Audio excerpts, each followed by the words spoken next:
नमस्कार प्यारे बच्चों, आज का क्लास बहुत ही ज्यादा इम्पोर्टेंट है आप सभी बच्चों के लिए, क्योंकि आज के क्लास में हम लेके आए हैं आपके लिए क्लास 12th केमिस्ट्री का 35 मोस्ट वीवीआई ऑब्जेक्टिव क्वेश्चन। ये सारे प्रश्न आपके बोर्ड परीक्षा के लिए बहुत ही ज्यादा इम्पोर्टेंट है। तो प्यारे बच्चों, आज के क्लास को आप सभी बिल्कुल ध्यान से देखिएगा और आज के क्लास में दिए जाने वाले इस 35 ऑब्जेक्टिव को आप लोग अच्छे से याद भी करते चलिएगा। ओके जी, तो चलिए फिर क्लास को स्टार्ट करते हैं। सारे बच्चे हमारे साथ चैट सेक्शन में आंसर को लगाते चलिएगा और लास्ट में बताइएगा कि आप लोग इस 35 ऑब्जेक्टिव में कितना को सही कर पाते हो, यानी कि आपको इस 35 ऑब्जेक्टिव में पहले से कितना याद है। ओके, चलिए पहला नंबर सवाल ये रहा आपके सामने, आपके फोन के स्क्रीन पर। सभी बच्चे आंसर को लगाते चलना और याद भी करते चलना। देखिए फर्स्ट नंबर सवाल आपके सामने है, क्या कह रहा है देखो, पृथ्वी की परत में सबसे अधिक मात्रा में पाया जाने वाला धातु कौन सा होता है। पृथ्वी की परत में सबसे अधिक मात्रा में यानी कि प्रचुर मात्रा में पाया जाने वाला कौन सा धातु होता है, तो वो मैंने बता चुका है कि वो हमारा एल्यूमिनियम होता है। Correct answer option number A हो जाएगा।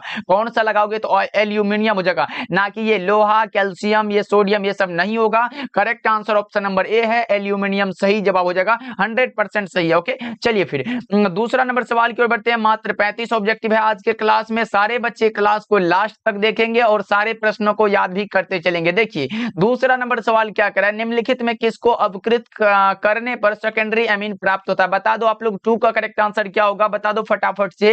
निम्नलिखित में किसको अपकृत करने पर सेकेंडरी एमीन प्राप्त होता है, तो वो हमारा होता है कौन सा, तो वो होता है कार्बिल एमीन को। Correct answer option number C हो जाएगा। 2 का C is the right answer. याद रखिएगा बच्चा पार्टी, बहुत इंपॉर्टेंट क्वेश्चन है। सारे प्रश्नों को क्वेश्चन बैंक से सिलेक्ट किया गया है। आपको पता होगा कि अगर आप क्वेश्चन बैंक को उल्टाओगे तो कई सारे प्रश्न ऐसे होते हैं क्या, तो वो रिपीट किए रहते हैं, यानी कि आपके बोर्ड एग्जाम में दोहरा के 2-3 बार पूछ दिया जाता है। इसीलिए मैंने इसको सिलेक्ट किया है, जो आपके बोर्ड एग्जाम में आने के चांसेस बहुत ज्यादा है। चलिए तीसरा नंबर सवाल देखिए क्या करा, एंजाइम है। एंजाइम क्या होता है बता दो आप लोग। एंजाइम क्या है, कार्बोहाइड्रेट है, लिपिड है, प्रोटीन है, या इनमें से कोई नहीं, तो enzyme is a protein. Correct answer option number C हो जाएगा। एंजाइम क्या होता है, तो प्रोटीन होता है, सी हो जाएगा बिल्कुल सही जवाब। याद रखिएगा आप लोग, बहुत ही महत्वपूर्ण क्वेश्चन है। ओके, चलिए फोर्थ नंबर सवाल को देखते हैं क्या कर रहा है। घनाकार क्रिस्टल में ब्रेवेस जालकों की संख्या कितनी होती है। यहाँ घनाकार क्रिस्टल की बात हो रहा है, यहाँ 14 मत लगाना, गलत हो जाएगा। यहाँ घनाकार क्रिस्टल की जब भी बात हो तो उसमें हमारा 3 होता है। Correct answer option number A हो जाएगा। अगर सिर्फ पूछे कि ब्रेवेस जालकों की संख्या कितनी होती है तब आप 14 लगा सकते हो, सही जवाब हो जाएगा। लेकिन घनाकार क्रिस्टल की बात हो तो वो हमारा 3 होता है ब्रेवेस जालकों की संख्या। चलिए पांचवा नंबर सवाल की ओर बढ़ते हैं। ये रहा आपके सामने, बता दो निम्नलिखित में किस दोष के कारण क्रिस्टल के घनत्व में कमी होती है। बता दो निम्नलिखित में कौन सा ऐसा दोष है जिसमें क्रिस्टल के घनत्व में कमी होती है। वो शॉर्ट की दोष के होता है, मान लिया मतलब कि वो शॉर्ट हो जाता है, मतलब क्रिस्टल जालक बीच से ही शॉर्ट हो जाता है, मतलब शॉर्ट की दोष के कारण होता है। करेक्ट आंसर भी हो जाएगा। यहाँ कमी का बात हो रहा है भाई, घनत्व में कमी होती है शॉर्ट की दोष के कारण। फ्रेंकल में क्या होता है कि वो बीच में ही फंस जाता है, इसको भी आप लोग याद रखिएगा। चलिए 6 नंबर सवाल को देखिए क्या कर रहा है, निम्नलिखित में कौन फेरो चुंबकीय पदार्थ है। इतना आसान सा सवाल अगर आपके बोर्ड एग्जाम में आए तो क्या आप लोग छोड़ के आओगे, बता दो एक बार। निम्नलिखित में कौन सा होता है जो फेरो चुंबकीय पदार्थ होता है, तो वो हमारा होता है Fe3O4। करेक्ट आंसर बी हो जाएगा। 6 का B is the right answer. याद रखिएगा आप लोग, आयरन का जो ऑक्साइड होता है वो क्या होता है, फेरो चुंबकीय पदार्थ है, याद रखोगे आप लोग। चलिए फिर अगले प्रश्न की ओर बढ़ते हैं। 7 नंबर सवाल देखिए क्या कर रहा है, विलयन के अनुसंख्यक गुणधर्म का उदाहरण है। बता दो 7 का करेक्ट आंसर क्या होगा। विलयन के अनुसंख्यक गुणधर्म का कौन सा उदाहरण होगा, एग्जाम्पल पूछा गया है। विलयन का अनुसंख्यक गुणधर्म वह है जो विलयन में उपस्थित विलय के कणों की संख्या पर निर्भर करता है, कणों के आकार या प्रकृति पर वो बिल्कुल भी निर्भर नहीं करता है। कौन सा होगा, तो वो मैंने बताया था कि क्वथनांक का उन्नयन होता है, हिमांक का अवनमन होता है, परासरणी दाब होता है और वाष्प दाब का अपेक्षिक अवनमन होता है। ये मैं बता चुका हूं। तो कौन सा, तो क्वथनांक का उन्नयन। करेक्ट आंसर सी हो जाएगा, बिल्कुल राइट आंसर। 7 का C is the correct answer. याद रखिएगा आप लोग, बहुत ही इंपॉर्टेंट क्वेश्चन है। चलिए 8 नंबर सवाल की ओर बढ़ते हैं। ये रहा आपके सामने, बता दो वैसा घोल जो एक निश्चित ताप पर, क्या वैसा घोल जो एक निश्चित ताप पर संयोजन में बिना किसी प्रकार के परिवर्तन के उबलता है, उसे हम लोग क्या बोलते हैं। बता दो 8 का करेक्ट आंसर क्या होगा।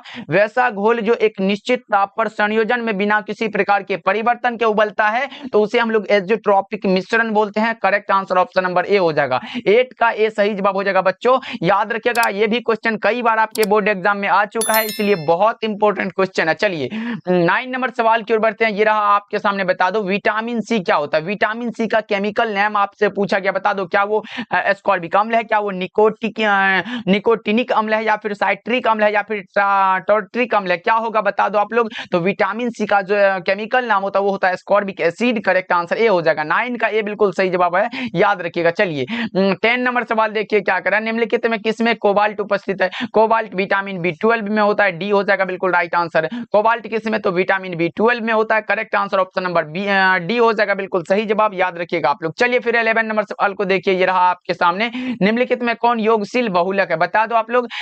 आपके ये पॉलीमर चैप्टर से ये क्वेश्चन को सिलेक्ट किया गया। निम्नलिखित में कौन सा है जो योगशील बहुलक है, बताओ 11 का करेक्ट आंसर क्या होगा। योगशील बहुलक का एग्जांपल आपसे पूछा गया, कौन सा होगा। 11 का करेक्ट आंसर बता दो आप लोग, फटाफट से बता दो। तो वो हमारा होता है उच्च घनत्व वाले पॉलीथीन। करेक्ट आंसर सी हो जाएगा। 11 का C is the right answer, याद रखिएगा आप लोग। चलिए अगले प्रश्न को बढ़ते हैं। 12 नंबर सवाल ये रहा आपके सामने, बता दो निम्नलिखित में कौन गैमेक्सिन है। गैमेक्सिन आपसे पूछा गया कौन सा होता है, बता दो आप लोग। क्या वो क्लोरोबेंजीन है, DDT है, या फिर बेंजीन हेक्साक्लोराइड है, या फिर इनमें से कोई नहीं। DDT मतलब डाइक्लोरो डाइफेनिल ट्राइक्लोरोएथेन होता है। तो बता दो 12 का करेक्ट आंसर क्या होगा। तो वो हमारा होता है benzene hexachloride. Correct answer C हो जाएगा। 12 का सी लगाने वाले बच्चे बहुत अच्छे। चलिए 13 नंबर सवाल की ओर बढ़ते, ये रहा आपके सामने, बता दो निम्नलिखित में किसका हिमांक अवनमन अधिकतम होता है। अधिकतम सबसे किसका होता है बता दो आप लोग। वो हमारा होता है पोटेशियम सल्फेट का। करेक्ट आंसर ये हो जाएगा। K2SO4 जितने भी बच्चे लगाए हो उसका सही जवाब हो जाएगा, याद रखिएगा आप लोग। चलिए 14 नंबर सवाल की ओर बढ़ते हैं, ये रहा आपके सामने। एक फैराडे बराबर क्या होता है। एक फैराडे बराबर क्या होता है बता दो आप लोग। 14 का करेक्ट आंसर, एक फैराडे बराबर क्या होता है। तो वो हमारा होता है 96,500 कूलम। ऑप्शन नंबर डी बिल्कुल राइट आंसर है। 14 का D is the correct answer, याद रखिएगा आप लोग। ये भी क्वेश्चन कई बार आपके बोर्ड एग्जाम में आ चुका है, इसलिए बहुत इंपॉर्टेंट है। चलिए 15 नंबर सवाल की ओर बढ़ते, ये रहा आपके सामने, बता दो किसी रासायनिक अभिक्रिया की दर क्या होती है। बता दो किसी रासायनिक अभिक्रिया की दर क्या होती है। 15 का करेक्ट आंसर बताएंगे आप लोग। किसी रासायनिक अभिक्रिया की दर जो होती है वो क्या होती है, तो समय के साथ घट जाती है। करेक्ट आंसर बी हो जाएगा। करेक्ट आंसर बी है। 15 का बी लगा रहे हो आप लोग, बहुत अच्छे। चलिए 16 नंबर सवाल देखिए क्या कह रहा है। निम्नलिखित में कौन एस्टर का क्रियाशील मूलक है, बता दो। 16 का करेक्ट आंसर क्या होगा। निम्नलिखित में कौन सा है जो एस्टर का क्रियाशील मूलक यानी कि फंक्शनल ग्रुप कौन सा है, बता दो आप लोग। एस्टर का पूछा गया तो COOR होता है। ऑप्शन नंबर सी बिल्कुल राइट आंसर है। 16 का सी बिल्कुल सही जवाब हो जाएगा, याद रखिएगा आप लोग। ये तो एल्डिहाइड का हमारा। चलिए 17 नंबर सवाल की ओर बढ़ते, ये रहा आपके सामने। हूप विधि द्वारा निम्नलिखित में किस धातु का शोधन होता है, बता दो। 17 का करेक्ट आंसर क्या होगा। हूप विधि के द्वारा निम्नलिखित में किस धातु का शोधन होता है, बता दो। 17 का करेक्ट आंसर क्या होगा। 17 का सही जवाब सभी बच्चे बता दो। तो वो हमारा होता है एल्यूमिनियम का शोधन होता है। ऑप्शन सी बिल्कुल राइट आंसर है। 17 का सी बिल्कुल सही जवाब हो जाएगा, याद रखिएगा। ये भी क्वेश्चन बहुत इंपॉर्टेंट है। चलिए 18 नंबर सवाल देखिए क्या कर रहा है। प्राइमरी अल्कोहल का उत्प्रेरक निर्जलीकरण से मिलता है, क्या मिलता है बता दो आप लोग। क्या वो एस्टर है, कीटोन है, सेकेंडरी अल्कोहल है, या फिर एल्डिहाइड है। Aldehyde correct answer. एल्डिहाइड हमारा मिलता है। ऑप्शन डी बिल्कुल राइट आंसर है भाई, याद रखिएगा आप लोग। एल्डिहाइड का जो फंक्शनल ग्रुप होता है वो होता है CHO, इसको भी आप लोग याद रखिएगा। चलिए फिर अगले प्रश्न की ओर बढ़ते हैं। 19 नंबर सवाल ये रहा आपके सामने, बता दो निम्नलिखित में कौन सा क्रियाशील मूलक अल्कोहल में उपस्थित रहता है, बता दो। 19 का करेक्ट आंसर क्या होगा। निम्नलिखित में कौन सा क्रियाशील मूलक है जो अल्कोहल में उपस्थित रहता है। तो मैंने बताया था कि ROH लगा देना। R क्या है तो हमारा कौन सा है, तो एल्काइल। एल्काइल ग्रुप होता है। R क्या है तो हमारा एल्काइल ग्रुप है, ये मैं बता चुका है। करेक्ट आंसर ये लगा लो, इसको याद रखना बहुत महत्वपूर्ण है। चलिए 20 नंबर सवाल को देखिए क्या करा। बेंजीन का सरल सूत्र क्या होता है। बेंजीन का सरल सूत्र पूछे बहुत आसान है। देखो बेंजीन रिंग यानी कि बेंजीन का सरल सूत्र हमारा होता है कौन सा, या फिर ऐसे बना लो, या फिर इसका स्ट्रक्चर ऐसे बना लो आप लोग, ऐसे बना लो, या फिर कौन सा बनाओगे, ऐसे बना लो, या फिर C6H6 लगा लो। एक ही बात है, ऑप्शन नंबर सी बिल्कुल राइट आंसर हो जाएगा। अगर बेंजीन रिंग के साथ अगर आप ऊपर में OH लगा देते हो तो ये हमारा क्या होता है जानते हो, ये हमारा फिनोल निकल के आ जाता है। इसको भी आप लोग याद रखिएगा। बेंजीन रिंग के साथ अगर OH लगा हुआ हो तो वो हमारा फिनोल होता है। चलिए 21 नंबर सवाल क्या करे। ग्लूकोज है, ग्लूकोज क्या है हमारा, तो हेक्सोज है। करेक्ट आंसर डी हो जाएगा। 21 का डी बिल्कुल सही जवाब है। 22 नंबर सवाल देखिए क्या करे। निम्नलिखित में कौन कृत्रिम मीठा भी करता है। निम्नलिखित में कौन सा कृत्रिम है जो मीठा भी करता होता है, तो वो हमारा सैकरीन भी है, एस्पार्टिम भी है, सोडियम साइक्लोमेट भी है, और इनमें से सभी। तो ऑप्शन नंबर डी लगा लो आप लोग, सही जवाब हो जाएगा। 22 का डी जितने भी बच्चे लगाए हो उसका क्या होगा, तो सही जवाब हो जाएगा। याद रखिएगा बच्चों, ये बहुत इंपॉर्टेंट क्वेश्चन है। ओके चलिए 23 नंबर नंबर सवाल देखिए क्या कर रहा है, बता दो। एस्कॉर्बिक अम्ल है, बता दो। अभी मैंने बताया कि एस्कॉर्बिक अम्ल हमारा क्या होता है, ये विटामिन सी है, तो विटामिन का नाम है, तो करेक्ट आंसर कौन सा होगा, ऑप्शन नंबर ए हो जाएगा। याद रखिएगा आप लोग, बहुत ही महत्वपूर्ण है भाई, याद रखिएगा विटामिन जो है ये एस्कॉर्बिक एसिड विटामिन सी का नाम है। चलिए 24 नंबर सवाल देखिए क्या कर रहा है, सुक्रोज का सूत्र क्या होता है। सुक्रोज का हमारा सूत्र होता है, वो हमारा होता है C12H22O11। कितना हुआ, ऑप्शन नंबर बी में दिखाई दे रहा ना, लगा लो ऑप्शन नंबर बी, बिल्कुल सही जवाब हो जाएगा। चलिए 25 नंबर सवाल देखिए, बुझा हुआ चूना कौन सा होता है, CaOH का होल ट्वाइस होता है, कौन सा भाई, CaOH का होल ट्वाइस, यहाँ Ca होगा भाई, CaOH का whole twice, correct answer option number C हो जाएगा, बिल्कुल राइट आंसर है। ऐसे होता है, CaOH बीच में लगा दो और होल ट्वाइस ऐसे होता है, तो याद रखिएगा आप लोग। चलिए फिर अगले प्रश्न की ओर बढ़ते हैं। 26 नंबर सवाल देखिए, एमिनो अम्ल में COOH ग्रुप के अतिरिक्त होता है। देखो जी, यहाँ क्वेश्चन को समझते हो तो आप देख के ही बता देगो, यहाँ क्या है, एमिनो और अम्ल, एमीन भी है और अम्ल भी है, तो अम्ल यहाँ पे दिया गया है, तो उसके अलावा अतिरिक्त कौन सा होगा, तो एमीन होगा, करेक्ट आंसर क्या होगा, तो बी हो जाएगा। याद रखिएगा आप लोग, बहुत इंपॉर्टेंट है भाई, इस प्रकार के प्रश्न आए तो छोड़ के मत आना। चलिए 27 नंबर सवाल की ओर बढ़ते हैं। कार्बोनिल समूह के कार्बन पर कौन सा संकलन था, कार्बोनिल समूह भाई, आप लोगों को स्ट्रक्चर पता है कि नहीं, बता दो आप लोग। ऐसे करके कार्बोनिल समूह का जो स्ट्रक्चर बनता है आप लोगों को पता होगा, यह है कार्बोनिल समूह का स्ट्रक्चर है, और इसका क्या होता है, संकरण हाइब्रिडाइजेशन जो होता है वो हमारा sp2 होता है, करेक्ट आंसर बी हो जाएगा, ऑप्शन नंबर बी बिल्कुल सही जवाब है, याद रखिएगा। 28 नंबर सवाल को देखते हैं क्या कह रहा है, IUPAC प्रणाली में एसीटोन का नाम क्या होता है, IUPAC प्रणाली में एसीटोन का जो नाम होता है वो होता है propanone, correct answer option number C है, यानी कि एसीटोन बोलो या फिर प्रोपेनोन बोलो, बात एक ही है। 28 का करेक्ट आंसर कौन सा होगा, तो ऑप्शन नंबर सी हो जाएगा। अगर जिसका की फॉर्मूला या बात करें तो वो है C3H6O होता है, याद रखिएगा आप लोग। चलिए अगले प्रश्न की ओर बढ़ते हैं। 29 नंबर सवाल देखिए, फिनोल का सूत्र क्या होता है। अभी मैंने बताया कि बेंजीन रिंग के साथ क्या लगाओगे आप लोग, बेंजीन रिंग ऐसे बना दो आप लोग, बेंजीन रिंग ऐसे बना दो, उसके बाद क्या लगाओगे, तो इसमें आप लगाओगे सर, इसमें OH लगा देंगे तो हमारा क्या निकल के आएगा, तो ये इसमें हमारा फिनोल बन जाता है, यानी कि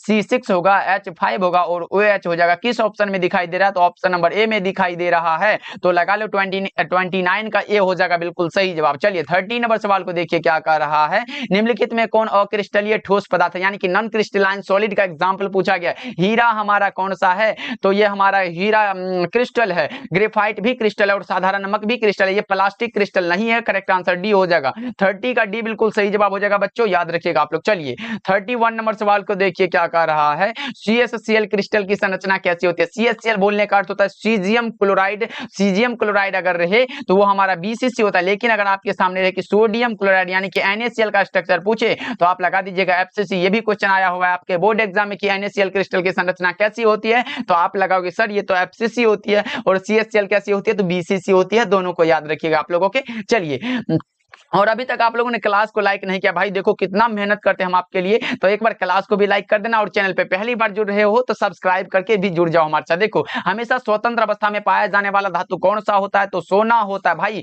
कौन सा, तो ऑप्शन नंबर ए हो जाएगा, वो बाबू सोना वाला नहीं है भाई, ये सोना है। ओके चलिए 33 नंबर सवाल देखिए क्या कर रहा है, वह गैस जो जल के ऊपर एकत्र नहीं की जा सकते, वह गैस जो जल के ऊपर एकत्र नहीं की जा सकते वो हमारा SO2 होता है, करेक्ट आंसर डी हो जाएगा। 33 का डी जितने भी बच्चे लगा रहे हो उसका सही जवाब हो जाएगा, और ऐसे ही आंसर को लगाते चलना, बिहार बोर्ड में ऐसे ही आंसर स्पीड में लगाना। चलिए 34 नंबर सवाल देखिए क्या कह रहा है, वर्ग 16 के तत्व क्या कहलाते हैं, वर्ग 16 के तत्व हम लोग क्या कहते हैं उसको बता दो। 34 का करेक्ट आंसर, वर्ग 16 के तत्व को हम लोग क्या बोलते हैं, तो उसे हम लोग बोलते हैं chalcogen, correct answer option number B हो जाएगा, याद रखिएगा आप लोग। और वर्ग 16 में जो कुछ तत्व होते हैं वो कौन सा होता है बता दो आप लोग, ऑक्सीजन होता है, सल्फर होता है, सेलेनियम होता है, टेल्यूरियम होता है और पोलेनियम होता है, इतने ही तो होते हैं, करेक्ट आंसर बी लगा लो आप लोग। चलिए फिर अगले प्रश्न की ओर बढ़ते हैं। अगला प्रश्न ये रहा आपके सामने, बता दो 35 नंबर सवाल का जवाब। देखो नाइट्रोजन और ऑक्सीजन क्या होता है, तो नाइट्रोजन और ऑक्सीजन हम लोगों का क्या है, तो ये है हमारा